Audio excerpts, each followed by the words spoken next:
Assalamualaikum warahmatullahi wabarakatuh. Oke, terima kasih teman-teman. Malam hari ini kita bertemu kembali. Kita belajar kembali mata pelajaran ekonomi. Malam hari ini masih kita nanti melanjutkan kurs valuta asing yang kemarin belum selesai ya. Sebelum kita memulai pelajaran malam hari ini, mari kita berdoa. Semoga apa yang kita pelajari bermanfaat bagi kita semua. Berdoa mulai.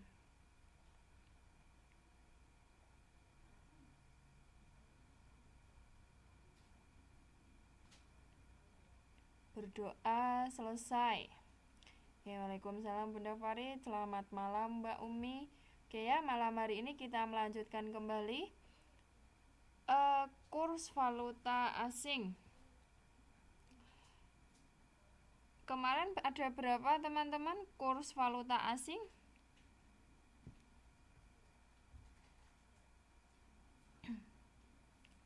Oke, kurs valuta asing kemarin ada berapa?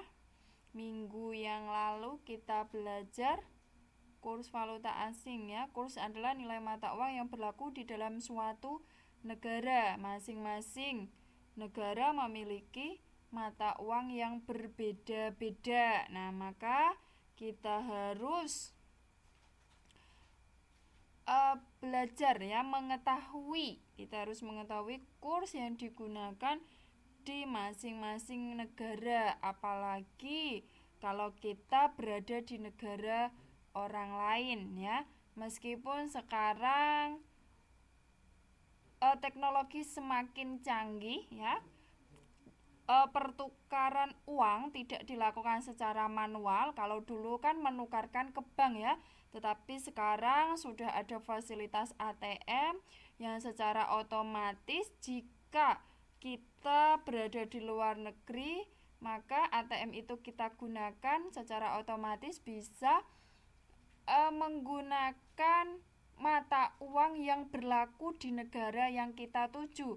Tetapi ya semua itu bantuan teknologi, tetapi kita tetap belajar bagaimana perubahan dari mata uang rupiah menjadi mata uang negara lain ya. Kita harus tetap belajar, tetap memahami supaya kita tahu, oh ternyata perbedaan antara rupiah dengan mata uang asing atau mata uang negara lain itu seperti ini. Misalnya 1 dolar Taiwan kemarin seharga 430. Oh, berarti berbeda itu ya. Kita tetap belajar bagaimana transaksi itu terjadi. Oke, itu ya.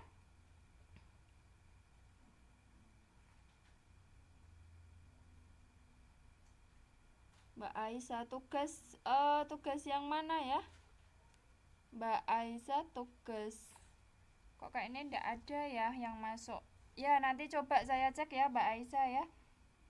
Karena kemarin hampir ada 1 minggu kuota habis ya, jadi tidak buka inbox ya. Oke.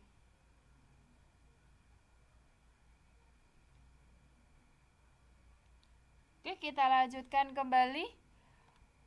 Nomor 1 ya, nomor 1, Tuan Minho ingin berlibur ke Indonesia dengan membawa uang 500.000 won. Ketika ditukarkan ke bank, maka berapa rupiah yang diterima oleh Tuan Minho? Oke teman-teman, kemarin kita belajar kurs jual sama kurs beli ya. Masih ingat perbedaan kurs jual sama kurs beli?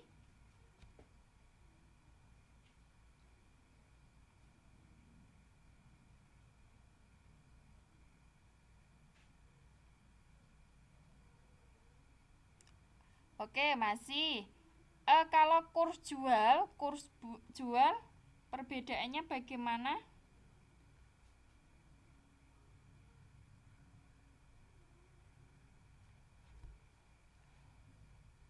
Oke ya, kurs beli berarti dari mata uang asing ke rupiah. Kurs beli kita membeli rupiah.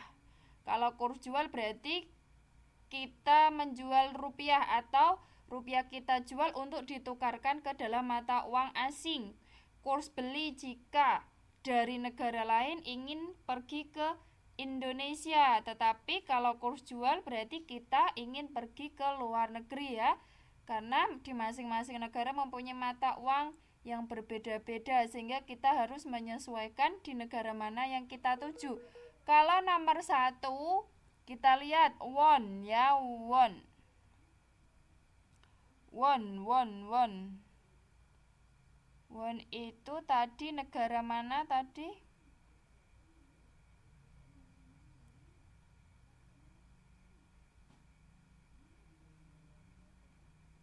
Oke, won. Won, Jepang, Mbak Umi yen ya, Jepang yen. Korea, oke, Korea ya.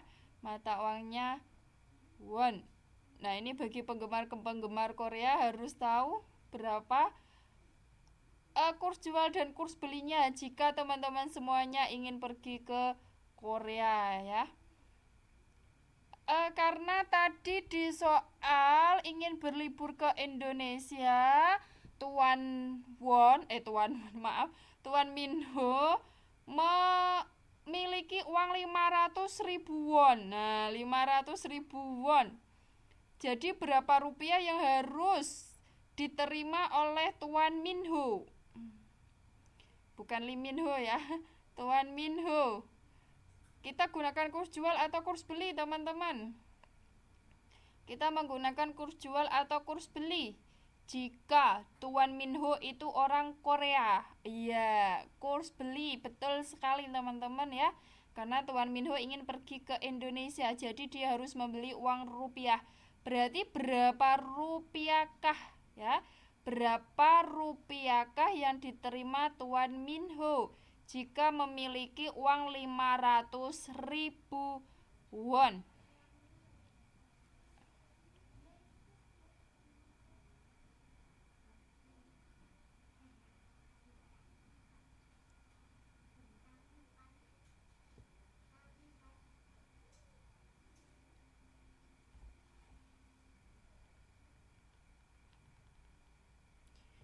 Oke, coba kita cek ya. Tadi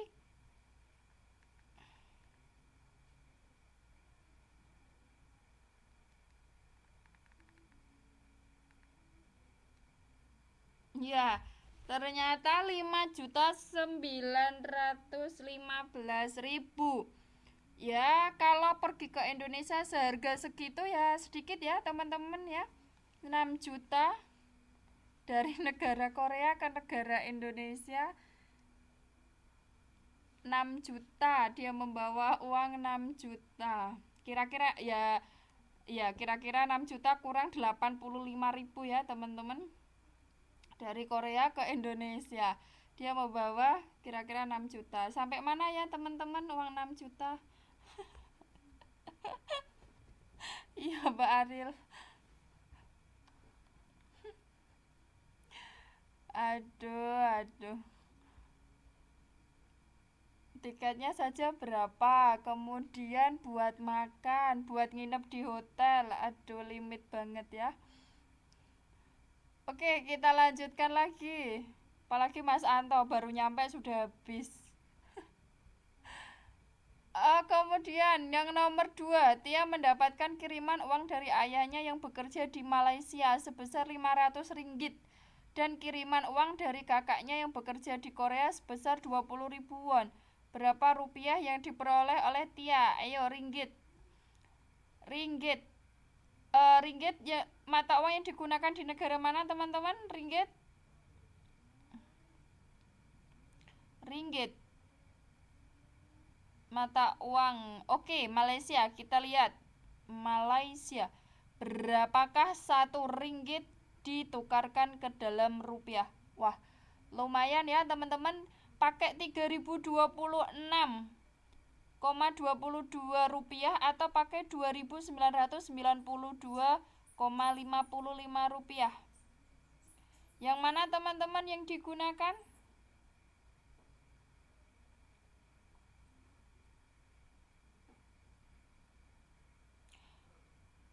Kurs jual atau kurs beli?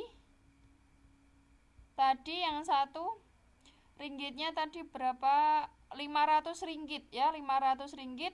Yang wonnya 20.000. Berapa rupiah yang diterima oleh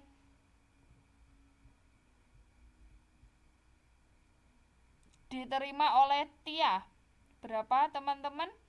500 ringgit sama 20.000 won.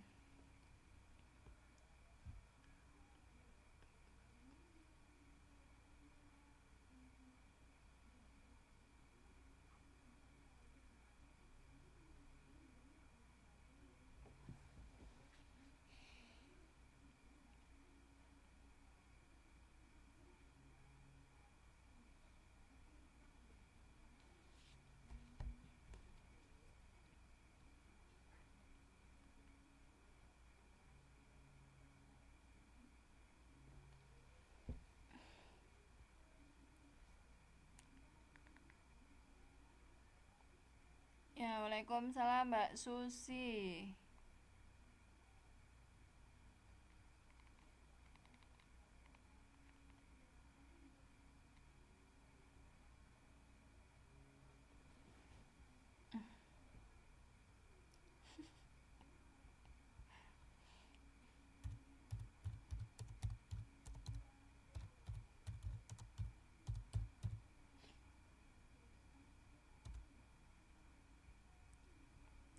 Oke, tadi berapa ringgit yang diterima? 500 ringgit. Yuk kita uangkan ke dalam rupiah. Berapa rupiah?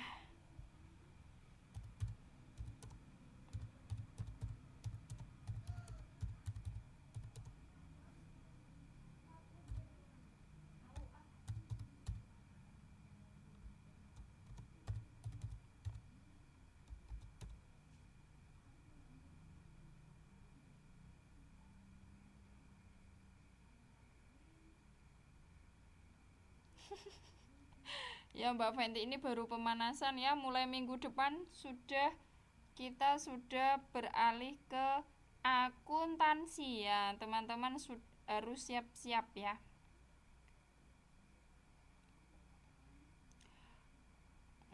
Oke, 275. Oke, ini Mbak Aril 500 ringgitnya ditukarkan ke dalam rupiah mendapatkan uang seharga 1.496.275 ya, itu 500 ringgit. Nah, tadi won 20.000 won kita kalikan dengan 11,83. Coba kita kalikan.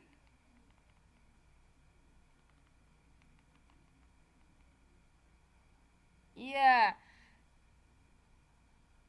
Oke, Mbak Aril, terima kasih jawabannya benar. Jadi yang diterima Tia adalah sebesar 1.732.875. Oke, berarti teman-teman semuanya sudah bisa memahami bagaimana kurs jual dan kurs beli itu digunakan. Oke. Masih ada soal lagi kah? Kita lihat. Nah. Nah, ini soal terakhir teman-teman. Ini soal terakhir. Nah, karena materi kita sudah habis selama 1 semester ini, pertemuan kita malam hari ini 12 kali, jadi kurang 2 di akhir semester ini. Tetapi nanti pada saat teman-teman ujian semester, materinya mulai dari semester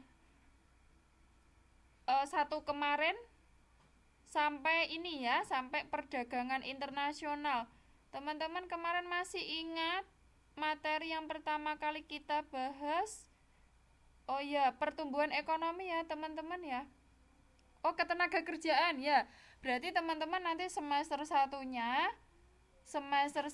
mulai dari ketenaga kerjaan sampai perdagangan internasional ini. Berarti sampai kurs valuta asing ya. Nanti teman-teman belajarnya mulai dari ketenaga kerjaan sampai malam hari ini, kurs valuta asing. Kemudian teman-teman, saya masih punya utang kepada teman-teman 2 video ya, video pembelajaran 2 pertemuan kemarin belum saya upload. Maaf ya teman-teman, karena kemarin kami persiapan ujian nasional untuk kelas 3. Tetapi alhamdulillah kemarin sudah terlaksana, sehingga ini sudah mulai fokus kepada teman-teman semua ya. Maaf, saya masih punya utang 2 video pembelajaran yang belum saya upload. Teman-teman sabar ya. Nanti kalau sudah semua pasti saya upload sebelum teman-teman menghadapi ujian semesteran. Oke, itu ya. Ya Mbak Ika, selamat malam. Ya Mas Anto, sebentar lagi teman-teman semuanya menghadapi ujian akhir semester. Ujian akhir semester berarti sebentar lagi teman-teman semester 2 kelas 11. Wah, tak terasa tinggal sebentar lagi teman-teman kelas 3 itu ya. Karena ini soal terakhir, mari kita selesaikan bersama. Setelah kita menyelesaikan ini, saya punya beberapa contoh soal berkenaan dengan ujian nasional. Nah, ini teman-teman, karena nanti kelas 3 kan teman-teman menghadapi ujian nasional. Jadi, malam hari ini nanti kita belajar melihat. Duh, kok enggak kelihatan ya? Teman-teman kelihatan enggak? Melihat contoh soal, ini pelajaran kelas 1. Nanti kita bahas yang teman-teman sudah mendapatkan pelajaran atau materi dari saya. Ya, istilahnya nyicil ya, istilahnya nyicil mulai dari sekarang. Paling tidak nanti kalau teman-teman kelas 3 sudah siap dari awal. Nah, untuk minggu depan saya nanti mulai ajarkan teman-teman akuntansi jasanya. Kita belajar mulai minggu depan akuntansi, oke ya. Oke, kalau nggak kebaca saya tutup dulu, saya delete, nanti saya ganti dengan soal yang lain. Oke, kita selesaikan dulu materinya. Kita selesaikan dulu soalnya untuk soal yang terakhir. Nah, di sini ya. Yanti berencana ingin membuka usaha salon kecantikan di Australia. Ia membutuhkan 500.000 dolar Australia ya, teman-teman. Dolar Australia untuk modal usaha. Berapa rupiah yang harus ia siapkan? Berapa teman-teman? Di sini Yanti ingin membuka usaha di Australia. Ia membutuhkan modal sebesar 500.000 dolar Australia. Berapa rupiah yang harus dipersiapkan oleh Yanti? Coba ya. Waalaikumsalam Mbak Vivi. Ya, kita lihat dolar Australianya. Nah, di sini Australia dolar. Kurs jual atau kurs beli? Kurs jual atau kurs beli, teman-teman? Oke, kurs jual. Iya, Mbak Aril, terima kasih. Ayo, Mas Anto, kurs jual atau kurs beli? Mbak Yanti ingin mendirikan usaha di Australia, Mas Anto, di Australia. Mbak Yanti ingin membuka dengan modal usahanya 500 US dollar. Nah, jadi berapa rupiah yang harus disiapkan ya? Pakainya jual ya, karena dia menjual rupiah untuk mendapatkan dolar Australia. Jadi kita gunakan kurs jual. Oke, berapa rupiah yang harus dipersiapkan? Mari kita hitung bersama ya. Berapa rupiah jika dia ingin modalnya adalah 500.000 dolar Australia?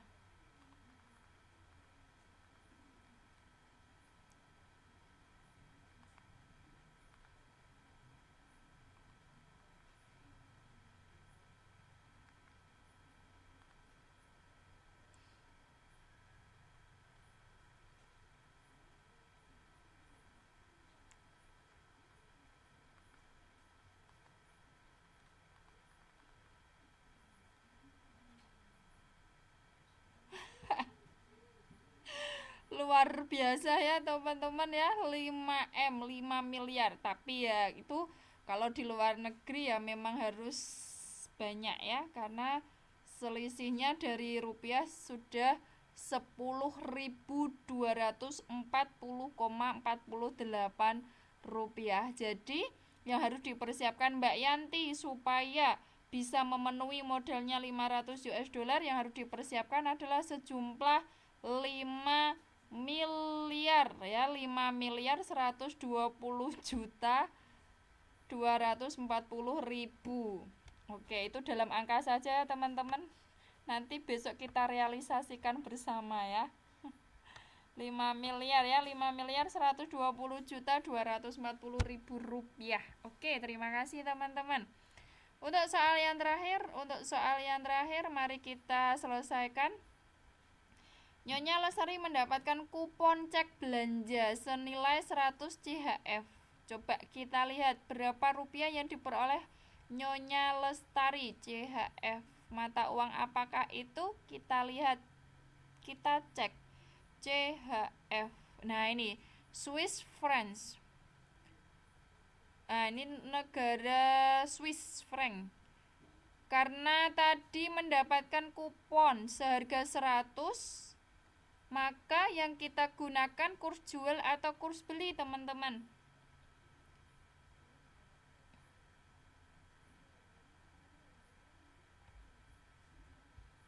Iya, kurs beli.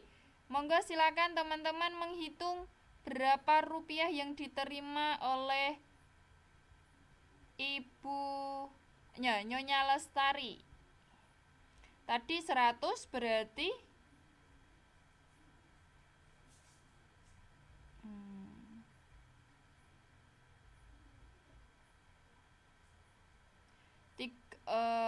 1 juta ya teman-teman ya, 1.324.076 rupiah. Oke, berapa teman-teman? CHF berarti Swiss, negara Swiss. Iya, 1.324.076 rupiah. Oke, berarti teman-teman terima kasih malam hari ini. Teman-teman semuanya sudah bisa memahami kapan kita menggunakan kurs jual, kapan kita menggunakan kurs beli. Berarti teman-teman semuanya sudah memahami bagaimana cara transaksi di kurs valuta asing. Oke ya.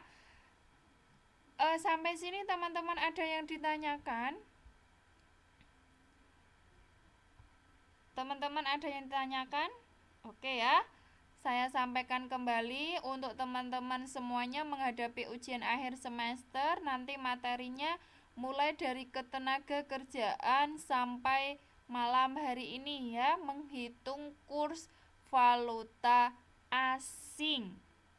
Oke, mulai minggu depan kita belajar akuntansi. Nah, mulai minggu depan kita belajar akuntansi. Tetapi materi yang diujikan, materi yang disemesterkan itu dari ketenaga kerjaan sampai kurs valuta asing. Oke ya, itu ya teman-teman.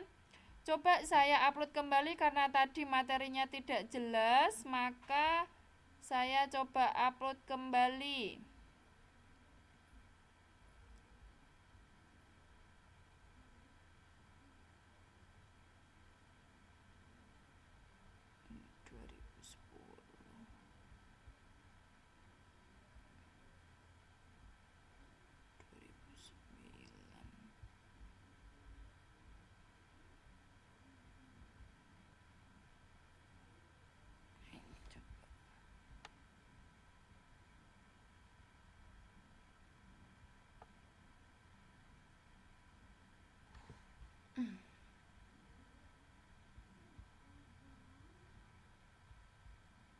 Oke ya teman-teman, coba saya upload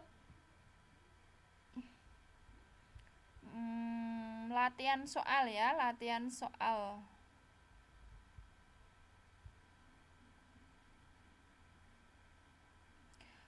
Oke, sambil kita menunggu soalnya selesai terupload, ada yang ditanyakan teman-teman? Atau sudah paham?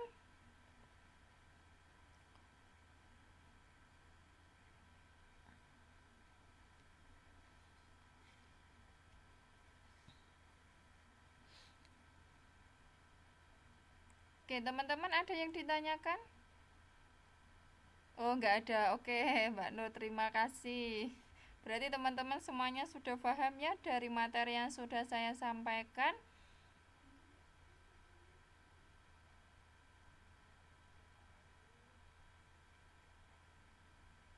Sambil kita menunggu, kalau misalnya teman-teman ada yang ditanyakan, silahkan. Ini masih proses upload.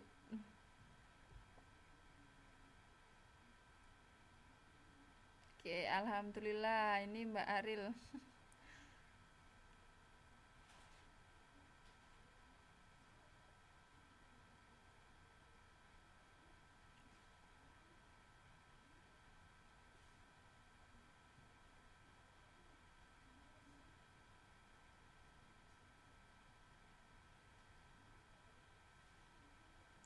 Ya, Mbak Nur masih proses penguploadan ya, masih proses penguploadan materi karena tadi tidak terbaca. Oke, Mbak Nur sabar ya, ini masih proses upload, jadi memang tidak ada layarnya karena tadi tidak bisa kebaca.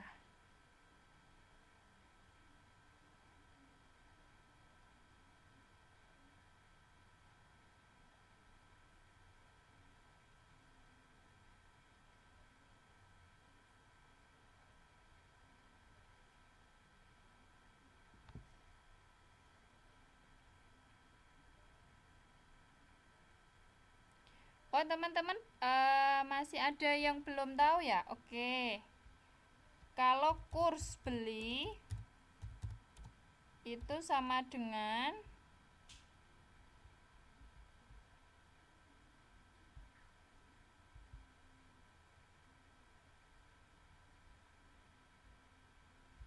Oke.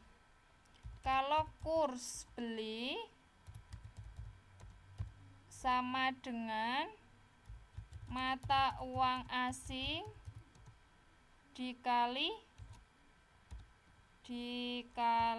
rupiah.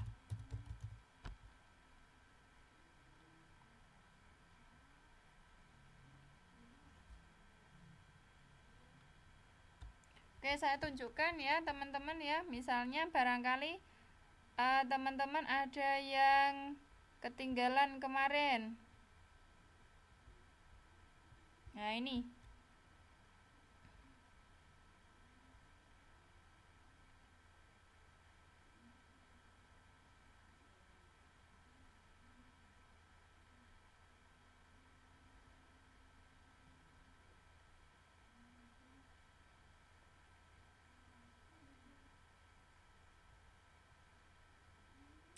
Kalau kurs beli itu mata uang asing dikali rupiah. Nah, nih.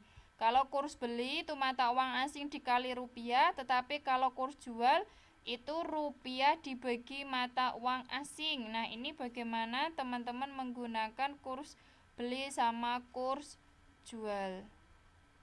Oke, ini dicatat dulu atau teman-teman sudah mencatatnya kemarin atau Mas Anto barangkali kemarin belum mencatat. Saya persilakan mencatat dulu atau teman-teman sudah mencatat kemarin. Ini ya kurs beli itu, oh sudah, oke, mata uang asing dikali rupiah ya. Kalau kurs jual rupiahnya dibagi mata uang asing yang dicari ya. Oke, nah kenapa saya tampilkan soal ujian nasional? Karena tujuan saya mulai dari sejak dini ya, mulai dari sekarang teman-teman saya mulai ingatkan pelajaran kelas 1 ya, kelas 1. Kemudian sampai nanti kurs valuta asing. Nah, tujuan saya supaya teman-teman menyicil, istilahnya menyicil materi-materi yang sekiranya nanti paling enggak persiapan untuk menghadapi ujian nasional kelas 3. Nah, nanti kalau teman-teman sudah kelas 3, sudah siap secara pengetahuan, secara ilmu, bagaimana teman-teman menghadapi ujian nasional itu ya. Nah ya Mas Anto, karena apa? Kita kan terbatas waktu. Beda lagi kalau kita bisa tatap muka ya teman-teman. Kalau kita bisa tatap muka sih enak-enak saja ya. Misalkan kita punya banyak waktu untuk membahas soal ujian, tetapi kita kan terbatas pada jarak dan waktu. Jadi ini saya tampilkan contoh soal, nanti sekiranya ya keluar dalam ujian nasional, paling tidak teman-teman ada gambarannya gitu ya. Ya ndak, nanti saya bantu, saya arahkan, saya bimbing teman-teman untuk menyelesaikan soal, oke ya.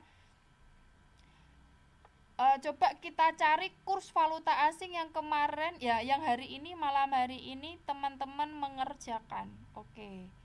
Coba saya cari.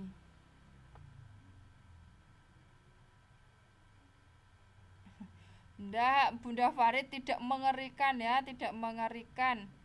Makanya teman-teman saya persiapkan sekarang mentalnya ya, mentalnya supaya tidak menakutkan sesuatu hal yang menjadi apa ya teman-teman, ya takutlah untuk menghadapi ujian, jangan ya. Oke, kita cari yang kurs valuta asing. Ada enggak ya kurs valuta asing?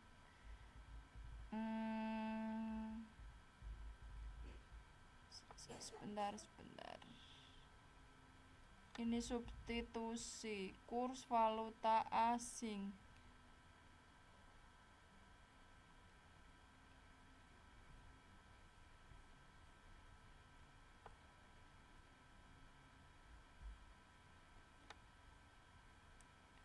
Ini pajak, ini saham. Aduh. Oh, ternyata ndak ada di sini kurs valuta asing.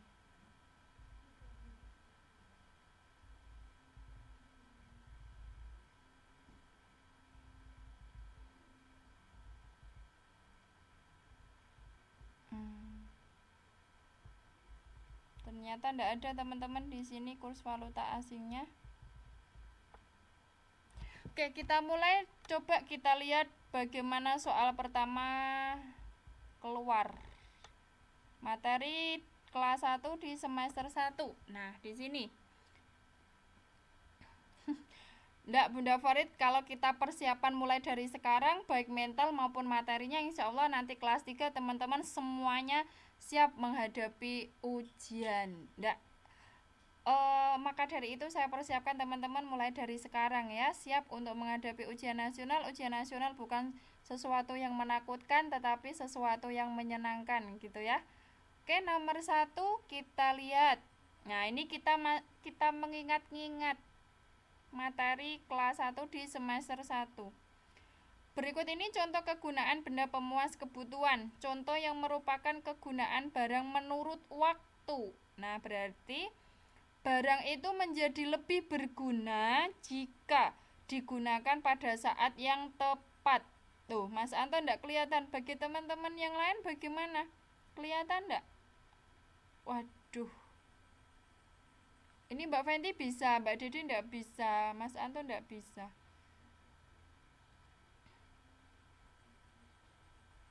Aduh, gimana ya kalau yang enggak bisa ya?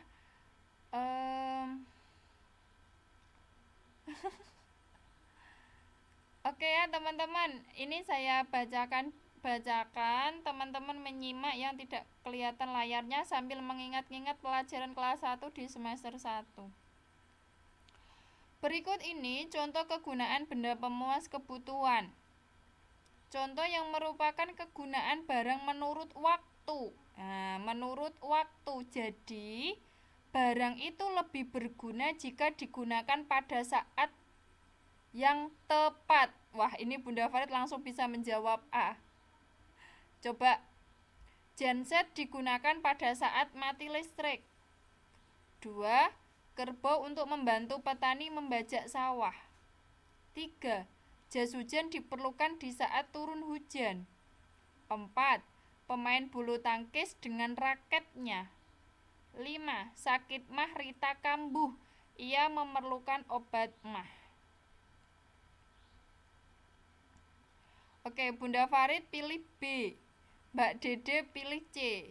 1, 3, 5. Oke, Mbak Aril A. 1, 2, 3. Oke, wah ini bervariasi sekali.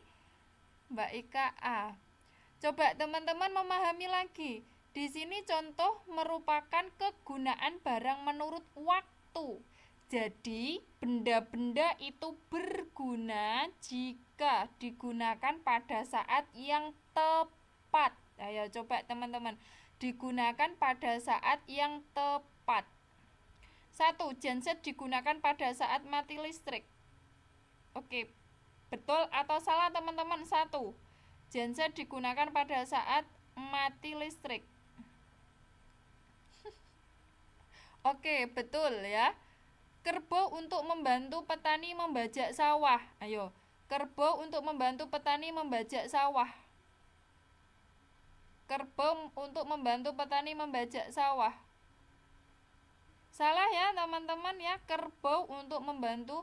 Di sini bukan waktu yang tepat karena di sini adalah kerbau.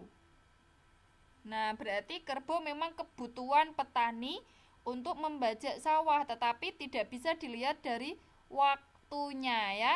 Kerbau untuk membantu petani membajak sawah adalah salah, karena di situ bukan waktu. Nah, oke, yang 3, jas hujan diperlukan di saat turun hujan.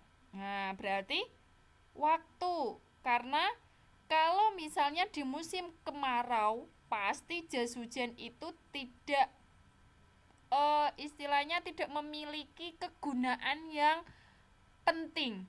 Ya kan, kalau musim kemarau itu kan jas hujan dimuseumkan. Nah, dimuseumkan, tidak digunakan. Nah, pada saat musim hujan, jas hujan, payung pasti menjadi prioritas kebutuhan utama dalam menghadapi musim hujan. Nah, itu ya, betul berarti. Kemudian pemain bulu tangkis dengan raketnya. Nah, ini kebutuhan pokoknya, seperti kerbau tadi bagi petani. Nah, pemain bulu tangkis pasti kebutuhan pokoknya dengan raketnya. Kan salah ya, karena tidak berhubungan dengan waktu. Yang kelima, sakit mah Rita kambuh, ia memerlukan obat mah. Pasti, karena pada saat ia sakit mah yang diperlukan adalah obat mah, bukan obat sakit kepala ya teman-teman. Jadi jawaban yang benar menurut kegunaan barang menurut waktu ya, berarti waktu, kita lihat waktu, barang itu berguna jika digunakan pada saat yang tepat ya. Jadi jawabannya adalah 1, 3, dan 5. Oke, Mas Anto sudah kelihatan soalnya? Sudah bisakah? Sudah kelihatan soalnya? Bagi teman-teman yang lain? Oke, kita lanjutkan lagi. Belum. Oke, enggak apa-apa ya. Ada yang sudah, ada yang belum. Karena memang di sini teman-teman sinyalnya merah ya, mungkin efek dari sinyal. Teman-teman di sana juga mungkin ada gangguan sinyal juga, jadi tidak bisa kelihatan. Oke. Tidak apa-apa, kita lanjutkan lagi nomor 2. Nah, masalah ekonomi modern, teman-teman masih ingat? Masalah ekonomi modern itu berhubungan dengan pertanyaan apa saja? Pertanyaan masalah ekonomi modern. Yang A, siapa yang membuat produk kue kering? Nah, siapa yang membuat? Yang kedua, kapan produk kue kering digunakan? Yang C, di mana kue kering tersebut akan diproduksi? D, untuk siapa kue kering tersebut diproduksi? Yang kelima, yang ke E, bagaimana cara memproduksi lebih efisien? Teman-teman masih ingat pertanyaan yang digunakan untuk menghadapi masalah ekonomi secara modern? Iya, oke, Bunda Farid Mbak Ika juga Dari teman-teman yang lain apakah setuju semuanya? Atau punya jawaban yang lain? Iya. Ya, oke, Mas Anto juga Wah, ya luar biasa ya teman-teman, ternyata masih ingat. Ya, jawaban yang benar adalah masalah ekonomi modern itu berhubungan dengan bagaimana cara memproduksi lebih efisien. Karena dengan kita mencari cara untuk memproduksi lebih efisien, kalau kita bisa menjawab pertanyaan dari bagaimana cara kita memproduksi lebih efisien, maka kita nanti akan bisa memperoleh keuntungan seoptimal mungkin karena kita bisa memproduksi lebih efisien. Ya betul, Mas Anto tadi betul kan? Yang terakhir jawabannya bagaimana cara memproduksi lebih efisien. Nah, itu masalah ekonomi modern yang dihadapi oleh setiap pengusaha, ya. Bagaimana cara memproduksi suatu produk itu supaya lebih efisien, karena apa? Nanti hubungannya adalah dengan keuntungan yang diperoleh. Oke, itu ya. Ya, waalaikumsalam Mbak Aril. Oke, kita lanjutkan lagi. Sampai sejauh ini teman-teman belum salah ya. Oke, yang ketiga. Nah, di sini biaya peluang. Biaya peluang itu maksudnya adalah ya, biaya peluang itu kesempatan yang terbaik yang hilang. Kesempatan yang terbaik yang hilang. Kan teman-teman, misalnya di sini telah lulus sekolah, ia mendapat 3 tawaran kerja. Ini tidak ada rumusnya Bunda Farid. Ini memahami, ini pemahaman. Tidak ada rumusnya untuk digunakan memahami biaya peluang. Tidak ada rumus, tetapi teman-teman harus bisa memahami konsepnya. Konsepnya adalah seperti ini. Yang namanya peluang itu kan kesempatan ya, kesempatan yang bisa diperoleh teman-teman. Misalnya, setelah teman-teman lulus dari sekolah SMK, teman-teman mendapatkan 3 tawaran kerja. Wah, luar biasa ya, teman-teman mendapatkan 3 tawaran kerja. Yang pertama, bekerja sebagai staf administrasi dengan gaji 2 juta. Nah, teman-teman ditawari staf administrasi dengan gaji 2 juta. Kemudian ditawari lagi menjadi staf keuangan, gajinya naik menjadi 2.500.000. Tadi teman-teman ditawari staf administrasi dengan gaji 2 juta. Kemudian teman-teman lagi ditawari lagi staf keuangan dengan gaji 2.500.000. Kemudian yang ketiga, bekerja sebagai staf pemasaran dengan gaji 2.250.000. Ternyata sesuai dengan soal yang ada di sini nomor 3 itu Andre memilih bekerja sebagai staf keuangan. Nah, berarti Andre memilih staf keuangan dengan gaji 2.500.000. Maka akhirnya Andre memilih bekerja sebagai staf keuangan besar biaya peluang. Maksudnya besar biaya peluang adalah kesempatan yang terbaik yang hilang. Kesempatan terbaik yang hilang. Jadi menurut teman-teman kesempatan terbaik yang hilang itu yang mana teman-teman? Dengan gaji berapa? Karena Andre memilih staf keuangan dengan gaji 2.500.000. Berarti kesempatan terbaik yang hilang yaitu Bunda Farid jawabannya B. Bagaimana teman-teman yang lain? Yang namanya biaya peluang itu kesempatan terbaik yang hilang yang tidak dipilih. Mbak Aril juga B. Teman-teman yang lain Gimana? Apakah sama jawabannya B?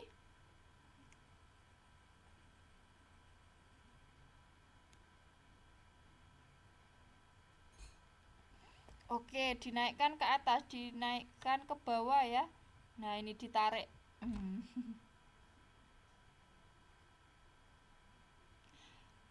Enggak, kesempatan yang terbaik yang hilang. Kalau nanti di total itu maksudnya tidak mungkin kan teman-teman itu memilih 3 pekerjaan sekaligus. Nah, ya ini memang ada beberapa teman-teman yang tidak bisa melihat soalnya dan ada teman-teman yang bisa melihat soalnya. Bagi teman-teman yang tidak bisa melihat ya sabar saja sambil mendengarkan suara saya. Bagi teman-teman yang bisa melihat ya alhamdulillah itu ya. Oke, jawaban yang benar adalah tadi Mas Anto ya juga menjawab B. Oke, berarti semua teman-teman jawabannya adalah benar. Wah, luar biasa. Ya, jawabannya adalah B. Maksud dari biaya peluang itu kesempatan terbaik yang hilang yang tidak dipilih oleh teman-teman. Jadi, Andre memilih staf keuangan dengan gaji 2.500.000. Berarti biaya peluang yang hilang oleh Andre adalah dengan gaji 2.250.000 karena dia kesempatan yang terbaik yang tidak dipilih oleh Andre. Oke, itu ya. Misalkan saya ganti teman-teman. Misalkan Andre lebih memilih staf administrasi dengan gaji 2 juta. Berarti biaya peluang yang hilang, yang tidak dipilih oleh Andre yang mana teman-teman? Yang berapa? Yang 2 juta ataukah 2.500.000 atau 2.250.000? Iya, jawabannya yang C ya. 2.500.000 jika yang dipilih Andre adalah staf administrasi. Maka biaya peluang yang hilang yang tidak dipilih Andre adalah seharga atau gaji sebanyak 2.500.000. Oke, teman-teman sangat luar biasa. Ada yang ditanyakan teman-teman? Oke, paham ya? Wah, berarti teman-teman sudah bisa memahami tadi yang pertama materi kebutuhan ya. Alat pemuas kebutuhan di kelas 1 semester 1. Kemudian yang kedua, teman-teman juga sudah bisa memahami masalah ekonomi. Yang ketiga, teman-teman sudah bisa memahami biaya peluang. Wah, ini berarti teman-teman sudah menabung ya, menabung pemahaman 3 materi. Lah, itu kan. Jadi teman-teman jangan sampai berpikir ujian nasional itu sesuatu yang sangat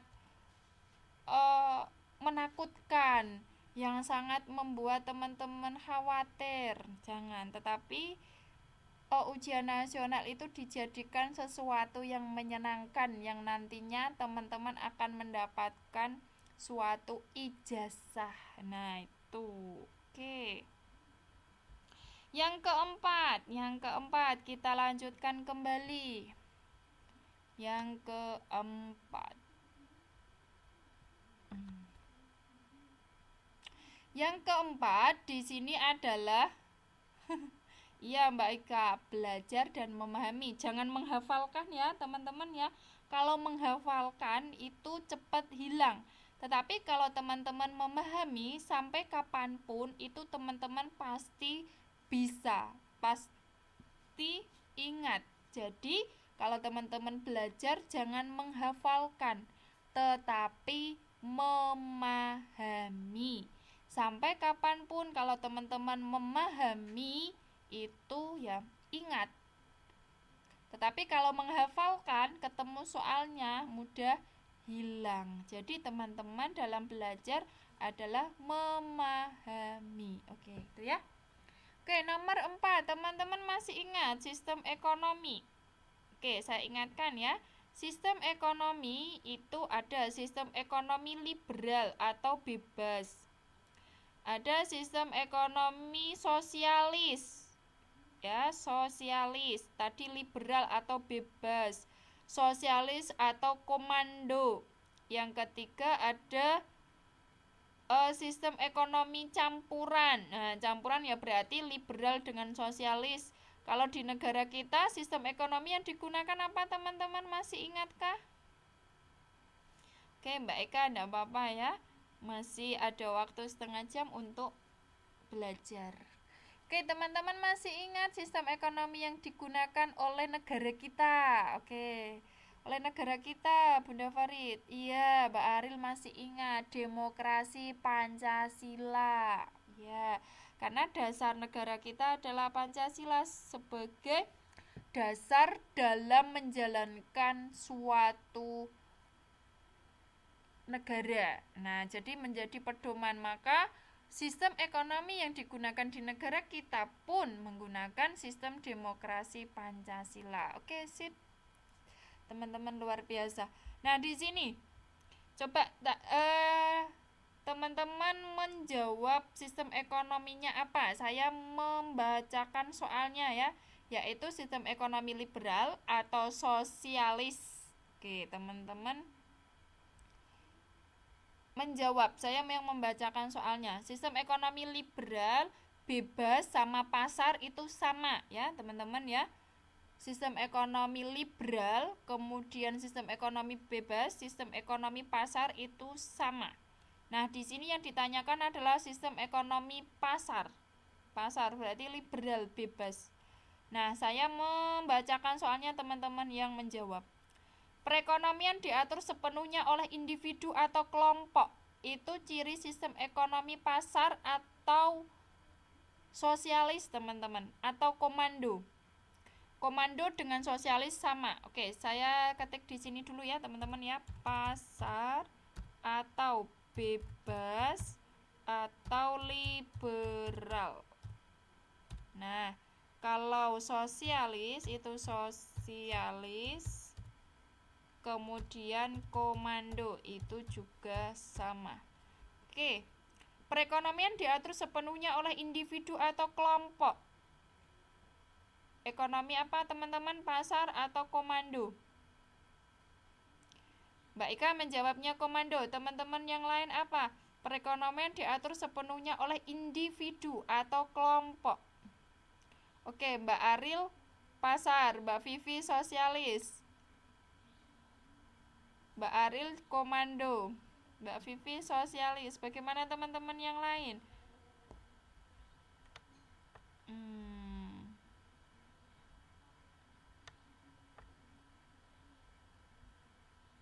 Oke. Pasar ya, teman-teman ya. Karena apa? Karena di sini diatur sepenuhnya oleh individu. Negara tidak mempunyai kesempatan untuk mengatur. Jadi semuanya diserahkan oleh individu atau kelompok.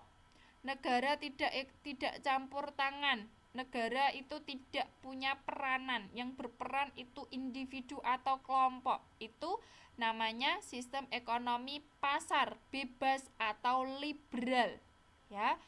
Karena liberal itu bebas, berarti diserahkan kepada individu atau kelompok. Sistem perekonomiannya atau perekonomian dijalankan oleh individu atau kelompok, itu sistem ekonomi pasar. Oke. Yang kedua, kegiatan ekonomi tergantung pada lingkungan alam sekitar.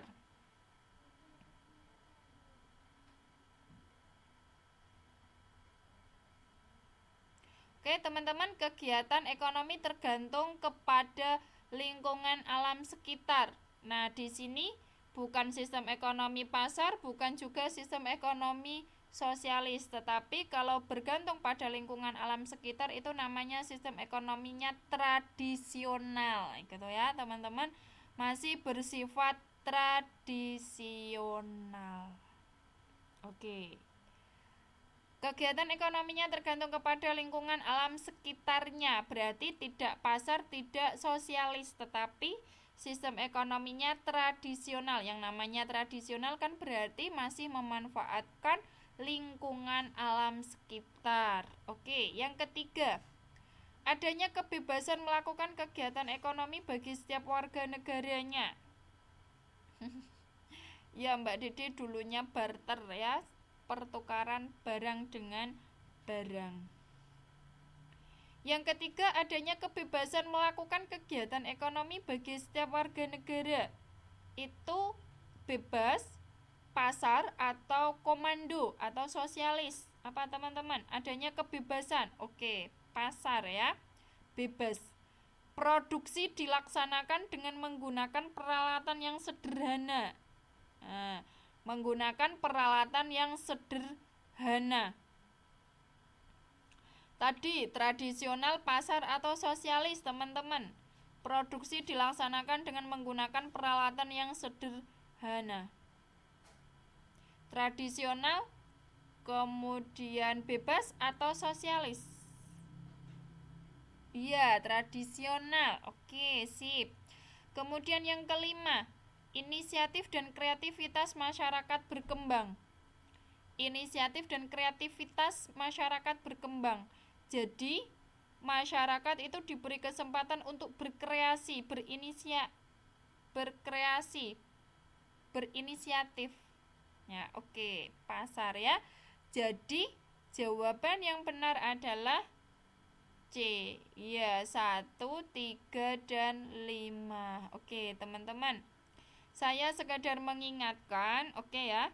Kalau sistem ekonominya bebas atau liberal, itu pemerintah tidak ikut campur. Jadi diserahkan semuanya pada individu atau kelompok, baik itu dalam kegiatan ekonominya, baik dalam penentuan harganya, itu diserahkan oleh individu atau kelompok. Tetapi kalau sosialis itu semua yang mengatur kegiatan ekonominya adalah pemerintah.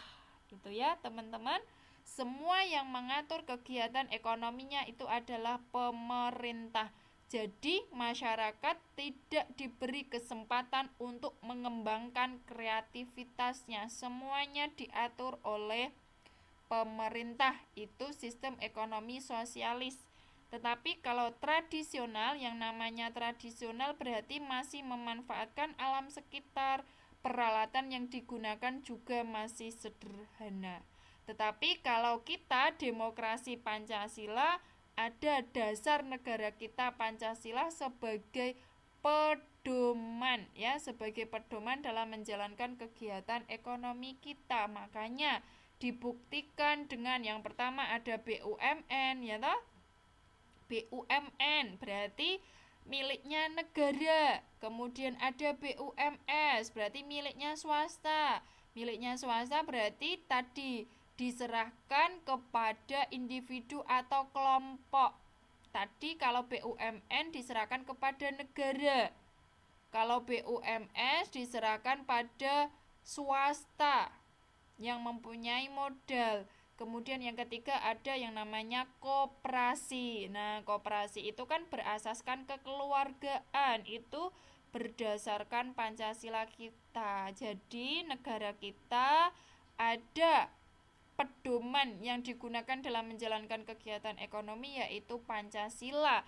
Sehingga semuanya bisa diatur oleh negara. Tadi yang BUMN, ada yang swasta itu BUMS, ada yang koperasi yaitu bagi anggota masyarakat yang sistemnya masih kekeluargaan. Jadinya sistem ekonomi yang digunakan di negara kita itu campuran ya teman-teman, campuran, tetapi ada pedomannya yaitu Pancasila, sehingga dinamakan sistem ekonomi negara kita itu demokrasi Pancasila. Oke ya, berarti sampai sejauh ini teman-teman sudah mengantongi atau menabung materi dari kelas 1. Oke, kita lanjutkan lagi. Kalau nanti ada kesempatan yang lebih seperti malam hari ini, nanti saya tampilkan lagi teman-teman, supaya teman-teman bisa secara mental mulai dari sekarang dipersiapkan gitu ya. Nah, di sini contoh kegiatan konsumsi. Ya Bunda Farid. Makanya itu kalau ada waktu yang lebih nanti saya tampilkan soal-soal yang memang gambaran ujian nasional. Jadi teman-teman sudah siap sejak sekarang gitu ya. Oke, nomor 5 kita kembali ke kegiatan konsumsi, distribusi, dan produksi. Teman-teman masih ingat kegiatan itu ya? Ada kegiatan ekonomi ya, meliputi ada konsumsi, produksi, dan distribusi. Teman-teman pasti ingat yang namanya konsumsi. Oke. Nanti teman-teman sebutkan ya kegiatan itu konsumsi, distribusi, atau produksi. Saya yang membacakan soalnya. Ini bagi teman-teman yang tidak bisa melihat layarnya. Oke, contoh kegiatan ekonomi yang pertama. Ibu Jati setiap pagi mengantar kue pesanan langganan. Ayo, teman-teman menyebutkan produksi atau konsumsi atau distribusi. Ibu Jati setiap pagi mengantar kue pesanan langganan. Oke, menurut teman-teman apa? Iya, Mbak Fenty masih ingat ya.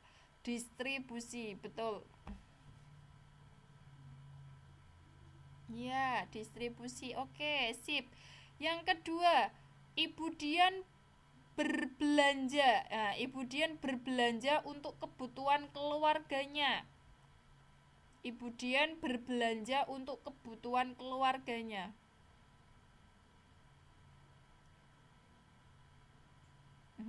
Oke.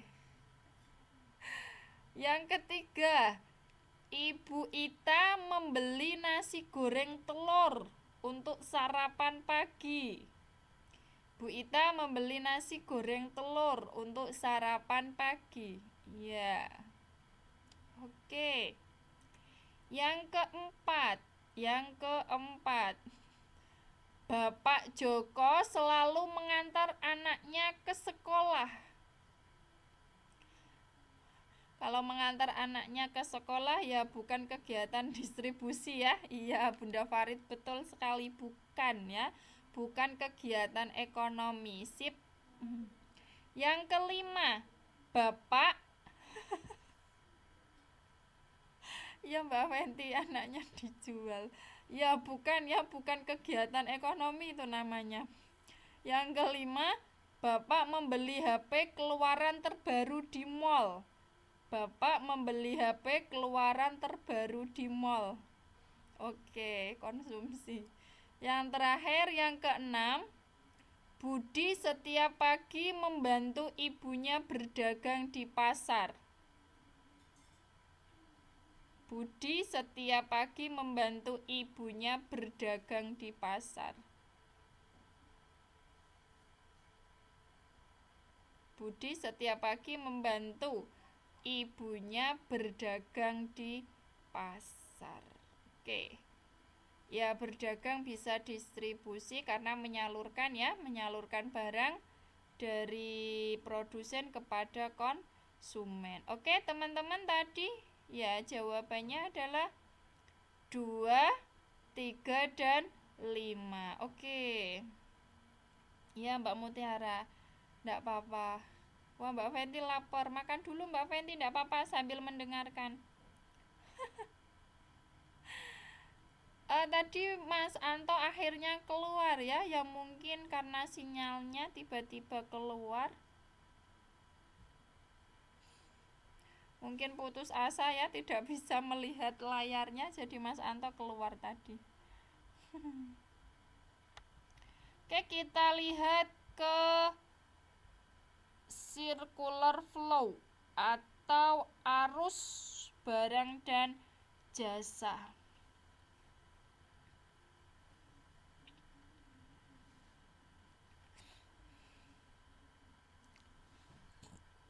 Oke, teman-teman, yang nomor 6.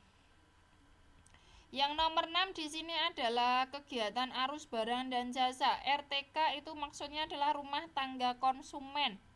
Kalau RTP rumah tangga produsen. Jadi di sini kegiatan pelaku ekonomi, circular flow atau arus barang dan jasa itu ada yang namanya rumah tangga konsumen, ada yang namanya rumah tangga produsen. Di sini ada pasar output dan ada pasar input. Nah, ini Mas Anto kembali online lagi. Oke, di sini ada rumah tangga konsumen dan rumah tangga produsen. Di sini juga ada pasar output dan pasar input. Kita tahu bahwa yang namanya pasar input. Nah, input berarti masuk, ya, modal yang digunakan untuk memproduksi barang. Pasar input. Nah, input berarti sebagai modal yang nantinya digunakan untuk memproduksi barang, atau bisa dikatakan juga faktor-faktor produksi. Teman-teman masih ingat faktor-faktor produksi yang digunakan di dalam kegiatan usaha ada berapa, teman-teman? Faktor produksi. Nah, ini maksudnya pasar input. Pasar input itu pasar yang menyediakan faktor-faktor produksi. Oke, Mbak Fenty, 4, betul. Bunda Farid sudah menyebutkan 1, modal. Apalagi? SDM, iya. Terima kasih Mbak Fenty. SDA. Yang keempat, modal, SDM, SDA. Apa Mas Anto? Iya, dijawab oleh Mbak Cynthia. Skill, ya, keahlian, betul. Nah, di sini pasar input itu pasti ada imbal baliknya. Coba teman-teman di sini perhatikan.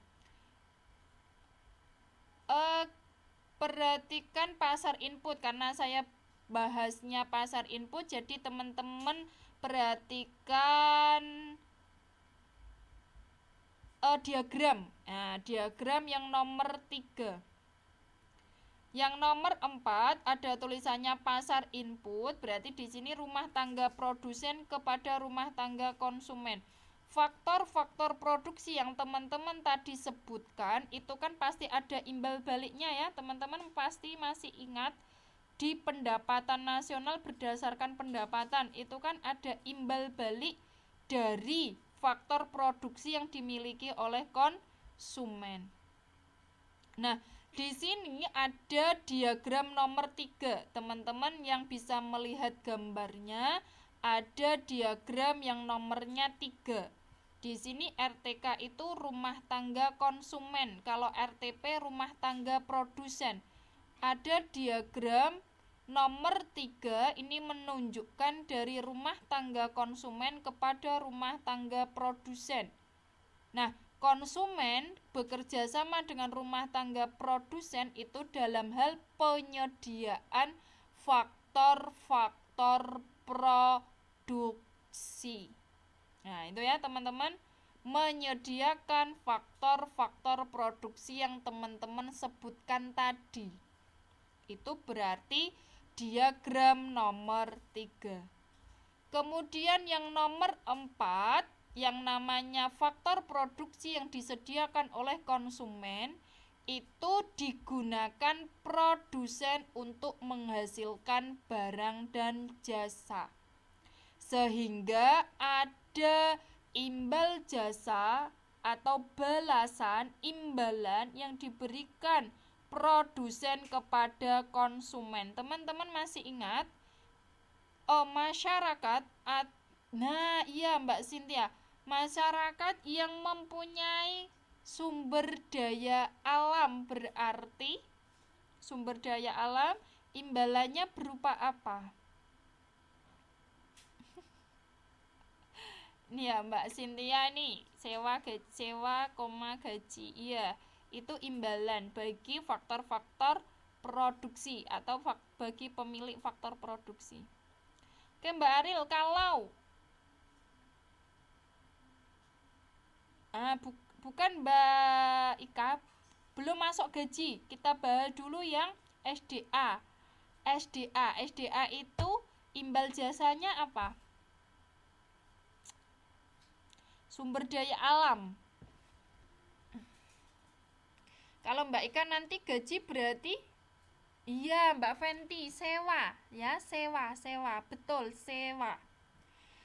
Bagi konsumen atau rumah tangga konsumen yang memiliki sumber daya alam, maka imbalannya adalah sewa. Iya, uang sewa. Kemudian yang kedua tadi teman-teman sebutkan, sumber daya manusia, maka imbalannya adalah gaji atau upah. Nah, teman-teman pasti bisa membedakan ya gaji dan upah. Kalau gaji itu tetap, kalau maksudnya waktunya tetap, kemudian gajinya juga tetap, tetapi kalau upah biasanya disesuaikan dengan waktunya ya. Jumlahnya juga tergantung dari lembur atau tidaknya, itu ya jumlahnya tidak tetap. Oke, itu imbalan bagi sumber daya manusia, upah. Kemudian yang ketiga, kalau konsumennya itu memiliki modal. Nah, memiliki modal.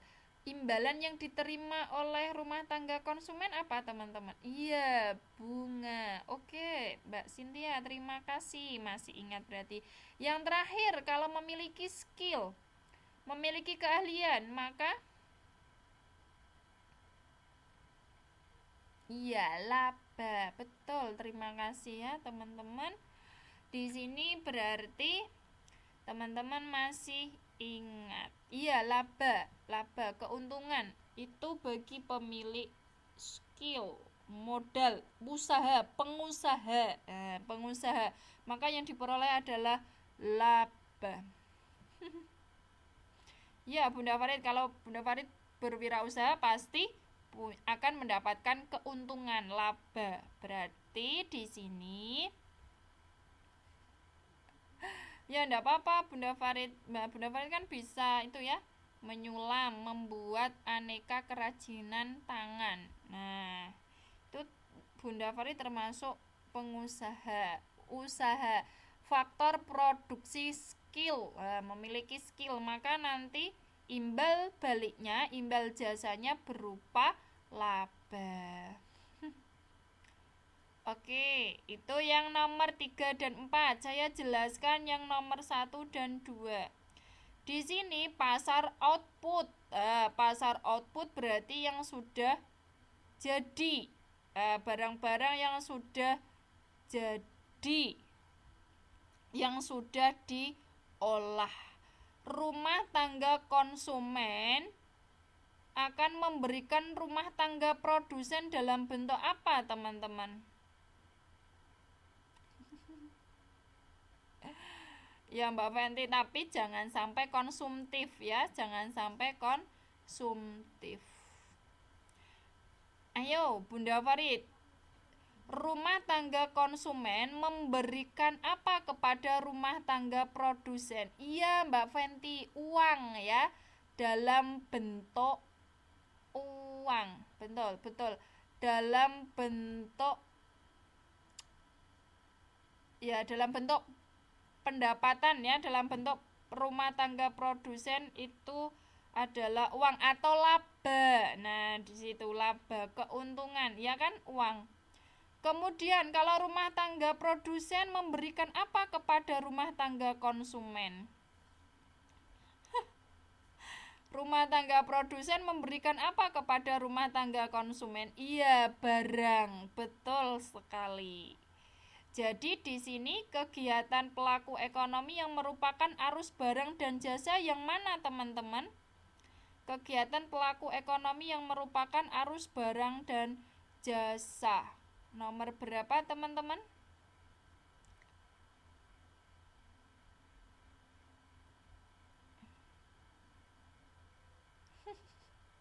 Ya pasti ya Mbak Fenty, semuanya pasti yang butuh yang namanya.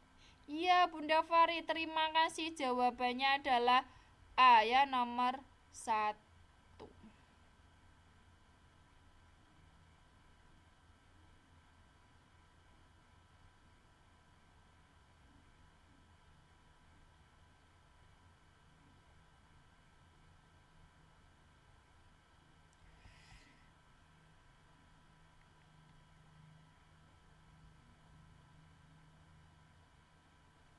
Oke, sebentar teman-teman. Ini dari rumah tangga produsen kepada konsumen. Pasar output. Aduh, oke. Nomor 1 atau nomor 2, teman-teman? Nomor 1 atau nomor 2?